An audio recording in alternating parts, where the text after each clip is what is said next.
Class 11 के सभी बच्चों का बहुत बहुत स्वागत है। मैं केमिस्ट्री टीचर अकबर और अपने यूट्यूब चैनल पर सभी बच्चों का बहुत बहुत स्वागत करता हूँ। देखिए बेटा, हमारा सेकंड चैप्टर चल रहा है और सेकंड चैप्टर के हम कुछ टॉपिक्स के ऊपर आज बात करेंगे।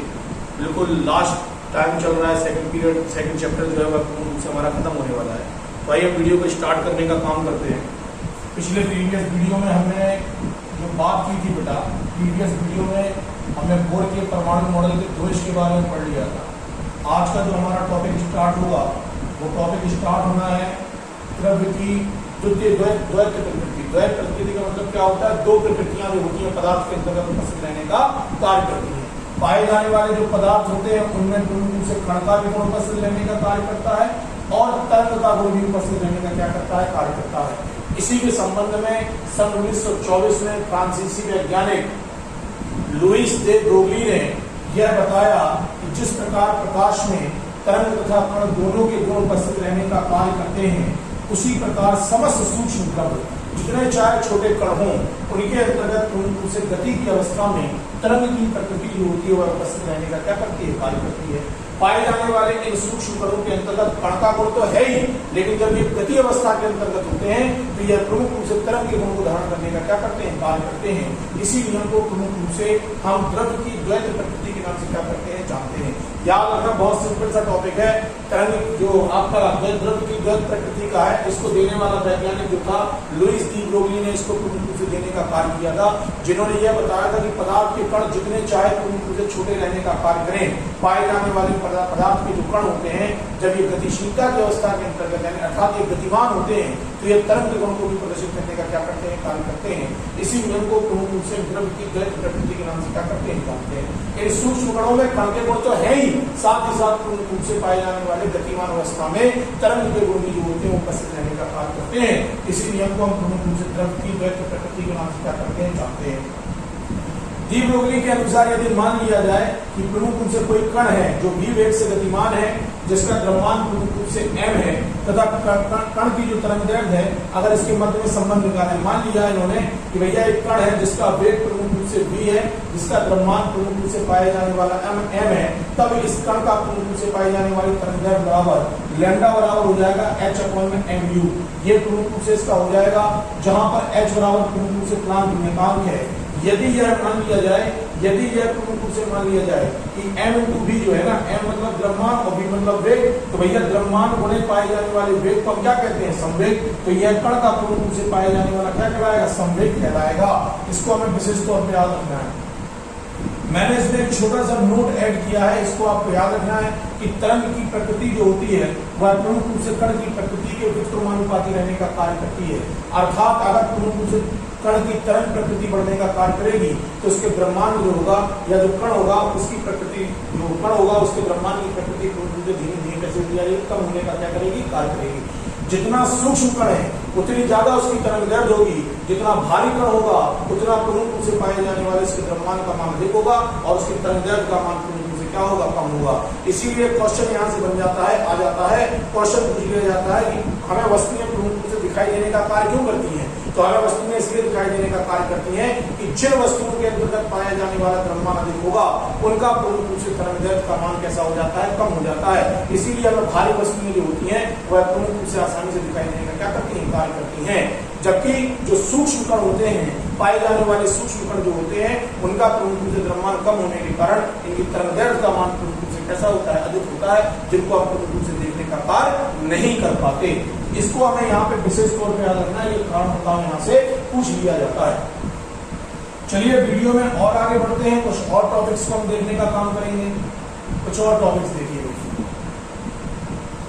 अगले टॉपिक पे आ जाइए। नेक्स्ट क्वेश्चन, नेक्स्ट टॉपिक आएगा हमारा, अगला टॉपिक देखते हैं। देखिए अगला टॉपिक हमारा है हाइजेनबर्ग की अनिश्चितता का सिद्धांत, टॉप मोस्ट इंपोर्टेंट सिद्धांत। कॉन्सेप्ट केवल दिमाग में बिठा लो। हाइजेनबर्ग नामक वैज्ञानिक ने यह बात बोली थी कि पाए जाने वाले किसी भी पदार्थ का जो कण होता है ना, उस पदार्थ की पाई जाने वाली कण की स्थिति और पाए जाने वाले उसके संवेग, कण की स्थिति और पाए जाने वाले संवेग जो होते हैं उनकी गणना एक निश्चित समय में नहीं की जा सकती। यदि आप ये सोच लें कि 12:10 पर यह कण, हम इस कण की से संवेग को भी ज्ञात कर लें और ये प्रमुख रूप से सोच लें कि इस कण की प्रमुख रूप से पाई जाने वाली कण की संवेग को भी ज्ञात करने का कार्य करें, कण की स्थिति को भी ज्ञात करने का कार्य कर लें, तो यह प्रमुख रूप से संभव नहीं हो सकता। अगर आप प्रमुख रूप से किसी निश्चित समय में किसी कण के अंतर्गत पाई जाने वाली संवेग और यदि उसकी पाई जाने वाली स्थिति को निकालना चाह रहे हैं तो दोनों प्रमुख रूप से अलग अलग होने का क्या करेंगे, कार्य करेंगे। संवेग के कारण प्रमुख रूप से कण गति करेगा, तो जिस समय आप उसकी स्थिति नाप रहे होगे उस समय संवेग कुछ और होगा, और जिस समय संवेग नापने का कार्य कर रहा होगा उस समय स्थिति कुछ और रहने का क्या करती है, कार्य करती है। इसी को हम हाइजेनबर्ग की अनिश्चितता के सिद्धांत के नाम से क्या करते हैं, जानते हैं। इंपॉर्टेंट टॉपिक है, देख लीजिए, बहुत सिंपल सा है। हाइजेनबर्ग की अनिश्चितता के सिद्धांत में आ जाए 1927 में जर्मन भौतिक शास्त्री वर्नर हाइजेनबर्ग ने बताया कि इलेक्ट्रॉन के समान किसी भी सूक्ष्म कण की स्थिति एवं उसके पाए जाने वाले वेग दोनों को एक साथ पूर्ण रूप से मापने का कार्य नहीं किया जा सकता। इसी सिद्धांत को हाइजेनबर्ग की अनिश्चितता के सिद्धांत के नाम से क्या करते हैं, जानते हैं। किसको नहीं मापा जा सकता, सूक्ष्म कण की पाई जाने वाली स्थिति एवं उसके वेग को दोनों को हम पूर्ण रूप से एक साथ मापने का कार्य नहीं कर सकते। एक निश्चित समय में पाए जाने वाले किसी भी सूक्ष्म कण की स्थिति एवं उसके वेग दोनों को हम पूर्ण रूप से एक साथ मापने का कार्य नहीं कर सकते। इसी सिद्धांत को हाइजेनबर्ग के सिद्धांत के नाम से क्या करते हैं, जानते हैं। यदि यह मान लिया जाए कि किसी कण की स्थिति में अनिश्चितता डेल्टा x है तथा उसका प्रमुख रूप से पाया जाने वाला संवेग डेल्टा p है, तब इस अवस्था में प्रमुख रूप से पाए जाने वाले इन दोनों की अनिश्चितताओं का जो गुणनफल होगा वो h/4π के मान के कैसे होगा, बराबर या प्रमुख रूप से उससे कैसा होगा, अधिक रहने का कार्य करेगा। तो हमने सूत्र बना दिया, डेल्टा x इनटू में डेल्टा p कम या अधिक h/4π यहाँ पे हो जाएगा। अब चूंकि संवेग का मान हमने अभी पीछे निकाला था डी ब्रोगली के नियम के अनुसार कि संवेग का मान होता है द्रव्यमान पर पाए जाने वाले वेग के मान के बराबर में m इंटू यू का मान पूर्ण रूप से यहाँ पे रख दिया, तो हमें यहाँ पे एक समीकरण प्राप्त हो गया जिसको हम delta x into m into delta U लगभग बराबर या अधिक h/4π के मान के कैसे हो जाएगा, बराबर, या इसको हम ऐसे भी लिखने का कार्य कर सकते हैं कि डेल्टा x बराबर में डेल्टा u लगभग h/4π इंटू m। m को हम जो द्रव्यमान कहाँ ले गए, नीचे ले जाने का क्या किया, कार्य किया, क्योंकि भैया जब द्रव्यमान पूर्ण रूप से अधिक होता है तो पाए जाने वाले कण का जो वेग होगा वह पूर्ण रूप से कम हो जाएगा, और कण का वेग यदि अधिक होगा तो द्रव्यमान पूर्ण रूप से कम होने का क्या करेगा, कार्य करेगा। इस प्रकार से हम पूर्ण रूप से पाए जाने वाली स्थिति को निकालने का क्या करते हैं, कार्य करते हैं। इसको हमें विशेष तौर पर याद रखना है। हाइजेनबर्ग की अनिश्चितता का सिद्धांत एक इंपॉर्टेंट टॉपिक है। अगले टॉपिक पे आ जाओ। नेक्स्ट टॉपिक हमारा है क्वांटम यांत्रिकी का सिद्धांत या मॉडल। फिर वैज्ञानिक रूप से श्रोडिंगर नामक वैज्ञानिक ने द्रव्य की द्विप्रकृति तथा अनिश्चितता के सिद्धांत के अनुसार यह द्रव्य की द्विप्रकृति तथा अनिश्चितता के सिद्धांत के आधार पर अपना एक मॉडल प्रस्तुत किया जिसे हम क्वांटम के यांत्रिकी मॉडल के नाम से क्या करते हैं, जानते हैं। इस मॉडल के अनुसार यह माना जाता है कि सूक्ष्म कणों में तरंग तथा कण के समान गुण उपस्थित, सूक्ष्म कणों में तरंग तथा कण दोनों के गुण जो होते हैं उपस्थित रहने का क्या करते हैं, कार्य करते हैं। इसके द्वारा सूक्ष्म कणों की गति का अध्ययन किया जा सकता है। इस मॉडल में कक्षक में गति करते हुए इलेक्ट्रॉन की तरंग की तरह व्यवहार करते हैं, जिसका आयाम तथा तरंग फलन, जिसका आयाम जो होता है वह तरंग फलन कहलाता है, जिसको हम साइन के द्वारा लिखकर प्रदर्शित करने का क्या करेंगे, कार्य करेंगे। याद रखना क्वांटम यांत्रिकी मॉडल क्या है। एक वैज्ञानिक हुए थे श्रोडिंगर, इन्होंने प्रमुख रूप से द्रव्य की प्रकृति तथा अनिश्चितता के सिद्धांत के आधार पे अपना एक मॉडल प्रस्तुत करने का कार्य किया, जिसको हम क्वांटम यांत्रिकी मॉडल के नाम से क्या करते हैं, जानते हैं। इस मॉडल के अनुसार प्रमुख रूप से यह माना जाता है कि पाए जाने वाले किसी कक्षक में गति कर रहे जो इलेक्ट्रॉन होते हैं वह तरंग की भांति व्यवहार को प्रदर्शित करने का क्या करते हैं, कार्य करते हैं। जिसका जो पाया जाने वाला आयाम है उसको हम तरंग फलन के नाम से जानते हैं। इसे साइन के द्वारा प्रदर्शित करने का कार्य किया जा सकता है। इसके द्वारा प्रमुख रूप से सूक्ष्म कणों की गति के अध्ययन का क्या कर सकते हैं, कार्य कर सकते हैं। इसी सिद्धांत को हम क्वांटम यांत्रिकी मॉडल के नाम से क्या करते हैं, जानते हैं। चलिए आगे आइए। नोट, इंपॉर्टेंट नोट है, समझना है इसको। नोट में आ जाइए, लिखा है नाभिक के चारों ओर। क्वेश्चन पूछा जाएगा आपसे कक्षक या ऑर्बिटल को परिभाषित कीजिए, तो आप परिभाषा लिखेंगे नाभिक के चारों ओर आकाश व नाभिक के चारों ओर पाए जाने वाले अवकाश का वह क्षेत्र जहां पर इलेक्ट्रॉन की पाए जाने वाली संभावना कैसी होती है, अधिक होती है, उसे हम प्रमुख रूप से कक्षक या ऑर्बिटल के नाम से क्या करते हैं, जानते हैं। इसको आप हटा भी सकते हो, वर्ड को कोई दिक्कत नहीं है, ऐसे भी परिभाषा बना सकते हो कि नाभिक के चारों ओर का पाए जाने वाला वह क्षेत्र जहां पर इलेक्ट्रॉन की मिलने की संभावना प्रमुख रूप से अधिक होती है, पाए जाने वाले इस क्षेत्र को प्रमुख रूप से ऑर्बिटल के नाम से क्या किया जाता है, जाना जाता है। इलेक्ट्रॉन में ये इंपॉर्टेंट क्वेश्चन है, टॉप मोस्ट इंपॉर्टेंट क्वेश्चन है आपके पेपर के लिए, इसलिए इसको याद रखना है कि तरंग यांत्रिकी सिद्धांत के अनुसार यह माना जाता है कि इलेक्ट्रॉन जो होते हैं जब नाभिक के चारों ओर तीव्र वेग से गति करने का या परिक्रमा करने का कार्य करते हैं तो इसके कारण नाभिक के आसपास ऋणात्मक विद्युत आवेश जो होता है वह प्रमुख रूप से उत्पन्न होने का कार्य करता है, जिसके कारण एक धुंधले बादलनुमा संरचना बनने का कार्य करेगी। इसी संरचना को हम प्रमुख रूप से इलेक्ट्रॉन मेघ के नाम से क्या करते हैं जानते हैं। फिर से समझ लो, इलेक्ट्रॉन नाभिक के चारों ओर जब प्रमुख रूप से वृत्ताकार कक्षाओं में तीव्रता के साथ गति करने का कार्य करता है तो पाए जाने वाले नाभिक के आसपास प्रमुख रूप से ऋणात्मक विद्युत आवेश का एक धुंधले बादलनुमा संरचना के निर्माण का कार्य कर लिया जाता है। पाई जाने वाली इसी संरचना को हम प्रमुख रूप से इलेक्ट्रॉन मेघ के नाम से क्या करते हैं जानते हैं। चलिए नेक्स्ट क्वेश्चन में आ जाइए, क्वांटम संख्याओं के बारे में बात करते हैं। क्वांटम संख्याओं के बारे में, क्वांटम संख्या it is the most important concept for the chemistry and for you. आप लोगों के लिए बहुत इंपॉर्टेंट क्वेश्चन, इसको विशेष तौर पर याद रखना है।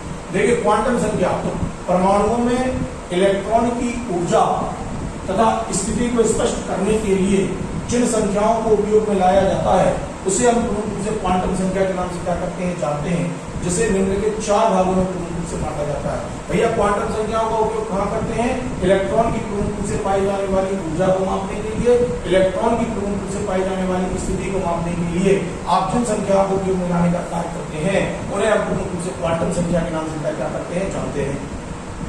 इनको कितने भागों में बांटा? 4 भागों में बांटा। सबसे पहली क्वांटम संख्या मुख्य क्वांटम संख्या, इंपॉर्टेंट है, याद रखना है इनको। याद रखना मुख्य क्वांटम संख्या क्या है? तो वह क्वांटम संख्या जो परमाणु के इलेक्ट्रॉन के नाभिक से औसत दूरी तथा मुख्य ऊर्जा स्तर व ऊर्जा को व्यक्त करने का कार्य करती है। इस प्रकार से पाई जाने वाली क्वांटम संख्या को मुख्य क्वांटम संख्या के नाम से क्या करते हैं जानते हैं।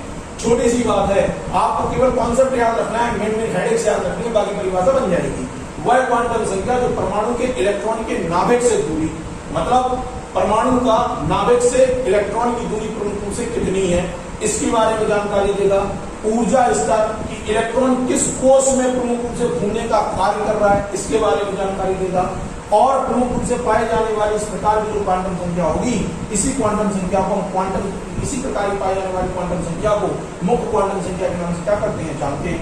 इसे स्मॉल एन के द्वारा लिखकर प्रदर्शित करने का कार्य किया जाता है। स्मॉल एन का जो मान है वह कुछ भी हो सकता है, कोई भी डिजिट हो सकता है, 1 2 3 4 अनंत तक कोई भी डिजिट आप प्रमुख रूप से लेने का कार्य कर लीजिए।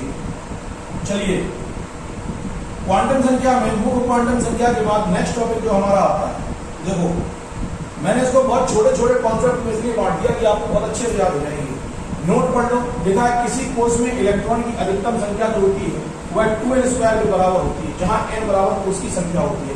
ये क्वेश्चन पूछ लिया जाता है, सवालों में बहुत उपयोग आता है। क्वेश्चन पूछ लेंगे भैया आपका प्रमुख रूप से पाया जाने वाला कोई कोश है, मान लीजिए दूसरे नंबर का कोश है, तो पूछ लेंगे इसमें अधिकतम इलेक्ट्रॉन की संख्या कितनी होती है। तो 2 किसका मान होता है? n का मान होता है। किसका मान होता है? n का। तो n का मान 2 रख दीजिए, सूत्र अनुसार रखोगे तो 2 × 2 का होल स्क्वायर निकाल लोगे कि नहीं निकाल लोगे, तो आ जाएगा 2 दूनी 4 4 दूनी 8। मतलब परमाणु के पाए जाने वाले दूसरे कोश के अंतर्गत मैक्सिमम 8 इलेक्ट्रॉन उपस्थित रहने का क्या करेंगे? कार्य करेंगे। याद रखना ये सूत्र बहुत इंपॉर्टेंट है। ऐसे तो एक सवाल दे दिया जाएगा कि कोई परमाणु है, परमाणु के पाए जाने वाले किसी चौथे कोश के अंतर्गत उपस्थित इलेक्ट्रॉन की संख्या निकालिए, सूत्र लगाइए 2n स्क्वायर। आपने 4 का लगाया तो 4 4 16 16 दूनी 32 इलेक्ट्रॉन जो होंगे वह प्रमुख रूप से पाए जाने वाले चौथे कोश के अंतर्गत उपस्थित रहने का क्या करेंगे? कार्य करेंगे। इंपॉर्टेंट नोट है, सवाल के लिए बहुत इंपॉर्टेंट है, विशेष तौर पर याद रखना है। चलिए आगे आ जाइए, दिगंशी क्वांटम संख्या के बारे में बात करते हैं। दिगंशी क्वांटम संख्या, भैया दिगंशी क्वांटम संख्या देखो क्या होती है। इस क्वांटम संख्या की खोज सोमरफील्ड ने की थी। यह क्वांटम संख्या उपकोश की आकृति, इसको उपकोश की आकृति मतलब जो परमाणु के चारों पाए जाने वाले कोश में उपस्थित जो उपकोश है उनकी संरचना कैसी होती है एवं कोणीय संवेग के निर्धारण का क्या करती है? कार्य करती है। याद रखना पाए जाने वाला प्रमुख रूप से दिगंशी क्वांटम संख्या जो है वह प्रमुख रूप से पाए जाने वाले परमाणु के अंतर्गत उपस्थित उपकोश की आकृति को और कोणीय संवेग के प्रमुख रूप से निर्धारण का क्या करती है? कार्य करती है। इसे द्वितीय क्वांटम संख्या के नाम से भी जाना जाता है। इसे स्मॉल एन के द्वारा प्रदर्शित करने का क्या करते हैं? कार्य करते हैं। एन के किसी भी मान के लिए, n के किसी भी मान के लिए जो l का मान होता है वह 0 sin n-1 होता है। सपोज दैट आप मान लीजिए कि हमें प्रमुख रूप से कोई चीज दी गई है, जैसे मान लीजिए हमें एक सवाल दिया गया, क्वेश्चन दिया गया कि भैया पाए जाने वाले n का मान 4 है। n बराबर 4 के लिए प्रमुख रूप से n के मान की गणना कीजिए। कैसे निकालोगे? ऐसे निकालेंगे भैया, आपने लिखा n के किसी भी मान के लिए n के जो मान होते हैं वो कितने होते हैं? 0 से n-1 तक रहने का क्या करते हैं? कार्य करते हैं। रख दो भैया, रख दो। n का मान कितना हो गया? 4, रख दिया 0, कितना हो जाएगा? 4 माइनस में 1 हो जाएगा कि नहीं? तो आ जाएगा 0, 4 माइनस 1 करोगे, 0 साइड है, सॉरी 0 साइड, 0 साइड मतलब 0 तो लिखने लिखना है, 0 साइड। अब 4 में घटा दो कितना आ जाएगा? 3 आ जाएगा। इसका विस्तार कर दीजिए आप, तो प्रमुख रूप से कितना हो जाएगा? 0, 1, 2, 3। इस प्रकार से पाए जाने वाली हम L के मान को, कि n के किसी भी मान के लिए L के जो मान होते हैं वो 0 से n-1 तक होते हैं। इस प्रकार n हमें दिया जाएगा तो L के मान को हम प्रमुख रूप से निकालने का क्या करेंगे? कार्य कर लेंगे। अगर वो क्वांटम संख्या दी गई है तो दिगंशी क्वांटम संख्या को हम प्रमुख रूप से निकालने का कार्य कर सकते हैं। इसको याद रखना है। चलिए नेक्स्ट टॉपिक पे आ जाइए। अगला टॉपिक नोट दिया है, नोट इंपॉर्टेंट नोट है। क्वेश्चन है उपकोष एस पी डी एफ के लिए L के मान कितने होते हैं? S के लिए L का मान कितना होता है? 0, P के लिए कितना होता है? 1, D के लिए कितना होता है? 2, F के लिए कितना होता है? 3। इस प्रकार से प्रमुख रूप से पाए जाने वाले जो मान होते हैं वह उपस्थित रहने का कार्य करते हैं। S उपकोष के लिए L का मान कितना है? 0, D के लिए सॉरी P के लिए 1, D के लिए 2, F के लिए 3 होता है। नोट एक और देख लो, लिखा है n बराबर 1 के लिए L का मान कितना होगा? 0, n बराबर 1 के लिए। तो भैया परमाणु में n बराबर अगर 1 है मतलब पहले कोष में पहला कोष उपस्थित है तो उसमें पाए जाने वाले इलेक्ट्रॉन की संख्या कितनी होगी? तो भैया इलेक्ट्रॉन की संख्या निकालेंगे तो 2n स्क्वायर से निकाल देंगे, 2 आ जाएगा आंसर। और यहाँ पे अगर L के मान निकालेंगे तो देखो भैया n बराबर 1 के लिए, n बराबर 1 के लिए मान रख के देख लो आप, 0 से n-1 तक है, 1 में से 1 घट जाएगा, 0 से 1 में से 1 घट जाएगा, कुछ बचेगा ही नहीं, घट जाएगा तो क्या बचेगा? 0। तो n बराबर 1 के लिए L का मान कितना हो जाएगा? 0 रहने का क्या करेगा? कार्य करेगा। इस प्रकार से हम प्रमुख रूप से इसको निकालने का क्या करते हैं? कार्य। चलिए यहाँ पे अभी हम जो देख रहे थे ना, ये जो विस्तार किया हमने, ये m का मान निकालना हमने आपको बताया। वैसे तो मान हो जाएगा n के लिए, n बराबर 4 के लिए जो L का मान हो जाएगा कितना हो जाएगा? 0,3। इतना रहने का कार्य करेगा। चलिए आगे बढ़ जाएं। आगे के टॉपिक में देख लो।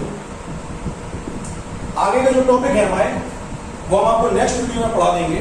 तो इतने से जो टॉपिक्स हैं इन टॉपिक्स के ऊपर ध्यान दीजिए।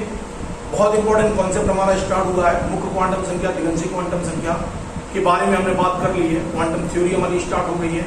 सिंपल चीजें हैं, दिमाग में रिमाइंड करके रखेंगे तो सवाल भी बहुत आराम से हम लगाने का कार्य कर लेंगे। तो मैं आशा करता हूँ सभी बच्चों से वीडियोस पसंद आएंगे और किसी प्रकार की कोई दिक्कत या परेशानी होती है तो आप मुझसे पूछने का कार्य कर सकते हैं। मैं आपके लिए सदैव उपस्थित हूँ। तब तक के और नए वीडियो के लिए आप मेरे लिए इंतजार करिए। तब तक के लिए बहुत बहुत धन्यवाद, बहुत बहुत आभार आपका। Thank you.